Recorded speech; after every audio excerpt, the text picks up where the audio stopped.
Kasama po natin ngayon sa studio si Marivic Tulfo, na isa pong OFW na pauwi siya nang wala sa oras dito sa Pilipinas dahil nagsumbong daw ang kanyang 7 taong gulang na anak na magkatabi matulog ang kanyang mister at ang kanilang yaya. Okay, at magpinsan si mister at si yaya? Opo, magpinsan buo po sila. Kailan po nagsumbong yung bata, yung anak niyo? 3 weeks. Sinabi ho diretsuhan yung... Tinanong ko po siya. Sabi ko sa kanya, "Nak, sabihin mo sa akin yung totoo. Anong nakikita mo sa kanila?" Sabi niya, "Mami, sa kwarto po ninyo sila natutulog, tapos sinasarado po yung pinto nila." Pero bakit mo na itanong sa inyong anak, yun nga, na Kasi anong po ginagawa ng dalawa? Bago po tanongin yung anak ko, marami na pong nagsasabi sa akin tungkol sa relasyon ng dalawa na to. Mga kapatid niya, mga anak niya sa una, sinabi sa akin, pero hindi ko muna pinaniwalaan. Pinaniwalaan ko na yung mismong anak ko nagsabi. Kasi alam niya. Nakumpranta niyo na ho ba si mister tungkol dyan o yung si yaya? Hindi pa po kasi ayaw ko pong kumprontahin muna sila. Gusto ko munang huliin sila sa akto. Para maging patas tayo, madali ho kasi magbintang din. Pero mahirap din patunayan. Although meron po talagang anak kayo na nagsasabing natutulog sa loob ng kwarto si mister at saka si yaya. Baka naman si mister sa kama, si yaya sa sahig. Hindi naman kaya. Hindi po. Miss Janice, magandang tanghali po. Ma'am, andito na po si Ma'am Marivic. Ang purpose na pagpunta niya rito, dalawa po eh. Una, kunin po yung kanyang anak, yung 7 years old. And then pangalawa, kayo raw po at si mister niya, kayo po ay yaya ng kanyang anak. Magkarelasyon daw at pinsan niyo si mister? Ano masasabi niyo? Pinsan niyo po. Kami. At kayo po may relasyon ni mister? Oo. Niya. May relasyon kayong dalawa? Wala po.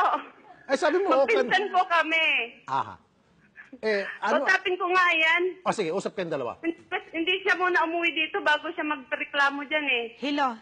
Hello. Hello, Marivic? Hi.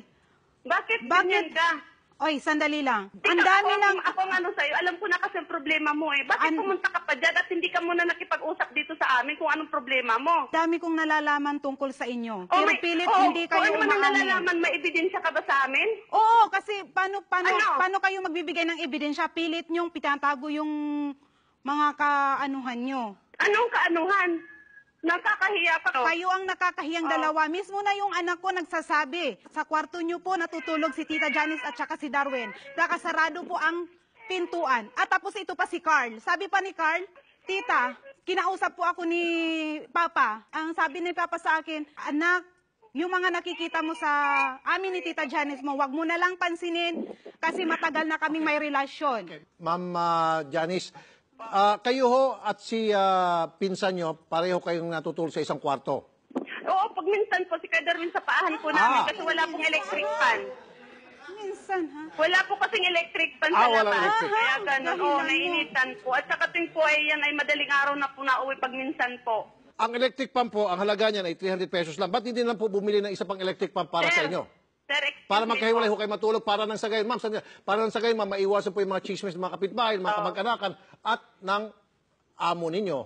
Kasi hindi nga po, Excuse me po. ma'am, sandali lang po, hindi po nga maganda na si amo at saka si yaya sa isang kwarto po natutulog. Hindi po maganda Hindi po ako pakinggan. dapat yung kausapin yung ano po, yung lalaki po.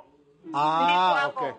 Wala Okay. po kayong maano sa akin. Okay. Kaso po si lalaki na tumatago po sa inyong palda, ayaw po makipag-usap sa amin. Kayo pong pinapakiusap.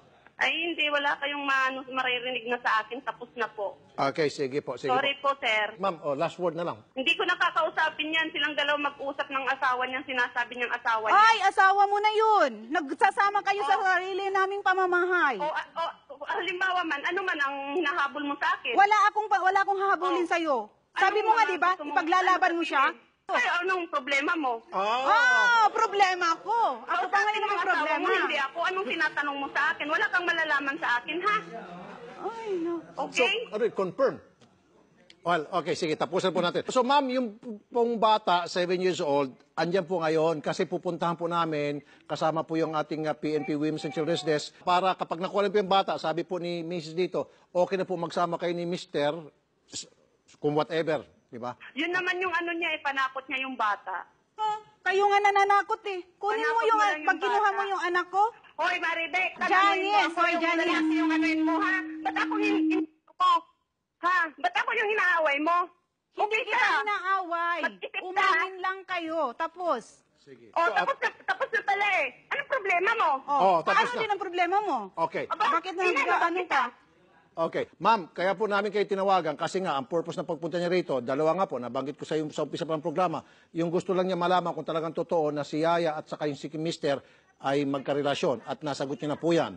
Tapos pangalawa, yung pong makuha yung anak. So, at least, na-accomplish mo na yung gusto mong malaman. Nakuha mo na po lahat ng informasyon na gusto mong makuha. Tama?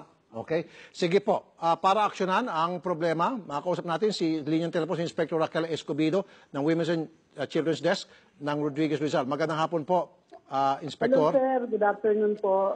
Ma'am, kailangan po namin ng inyong tulong. Kasama po ang DSWD at of course barangay. Pupunta po tayo sa isang bahay na kung saan nandun po yung kanyang anak, 7 years old. Gusto niya na pong kunin kasi nga po hindi ho maganda ang nangyari sa pamamahay na yon. Ayaw niya po ma-expose yung bata sa ganong klaseng sistema na masagwa. Apo. Kaya pinupull out niya po. Pakitulungan lang po. Okay, Sige ma'am? sir, papuntay niyo na lang po dito sa Rodriguez Police Station. Dapat po dala niya yung birth certificate ng mga bata. Okay. Sige po, gagawin niya po yan. Salamat po, Ayan, Madam sige lang po Inspector. namin.